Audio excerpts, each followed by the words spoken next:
বৃষ্টি উপেক্ষা করে শুরু হলো বাংলাদেশ দলের সিঙ্গাপুর ম্যাচের প্রস্তুতি। শেষ মুহূর্তের সিদ্ধান্তে জাতীয় স্টেডিয়ামের পরিবর্তে শনিবার জামাল ফাহমিদুলদের ঘাম ঝরিয়েছেন বসুন্ধরা কিংস অ্যারেনার ট্রেনিং গ্রাউন্ডে।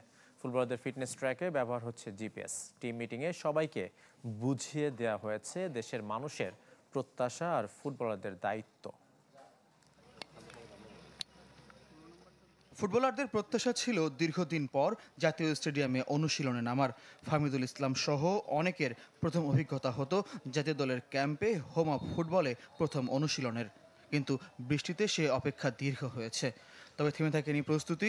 বিকল্প অনুশীলন ভেন্যু বসুন্ধরা কিংস ট্রেনিং গ্রাউন্ডে বৃষ্টি উপেক্ষা করে নেমেছেন জামাল, রাকিব, মোরসালিনরা। সাডেন আমাদের স্কেডিউলটা চেঞ্জ করা হয়েছে, সেজন্য আমরা ন্যাশনাল স্টেডিয়ামে ট্রেনিং করতে পারিনি আজকে।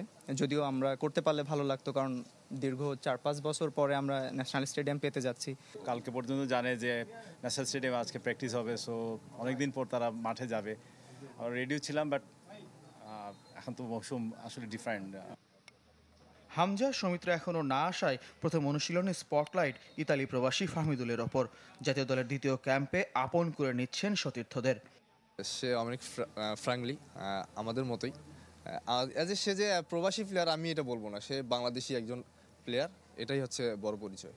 এখনকার ফাহমিদুল্লাহ আমার কাছে এবং হাবিয়ারের কাছে মনে হচ্ছে যে সে অনেকটা রেডি হয়ে এসছে, যে সে ভালো কিছু করার জন্য মুখে আছে আর কি। ফুটবলারদের ফিটনেস ট্র্যাকের জন্য ব্যবহার হচ্ছে জিপিএস। টিম মিটিংয়ে বুঝিয়ে দেওয়া হয়েছে দলের পরিকল্পনা, প্রত্যাশা আর ফুটবলারদের দায়িত্ব। জিপিএস ইউজ করতেছি, এটা আমাদের জন্য অনেক পজিটিভ থিঙ্ক।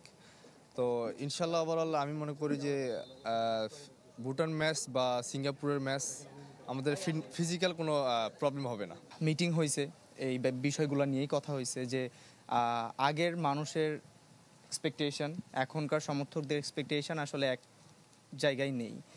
মানুষ আরও বেশি এক্সপেক্ট করতেছে, বেশি চাচ্ছে। হাভিয়ার কাবরেরার পাঠশালায় রোববার ক্লোজ ডোর অনুশীলন।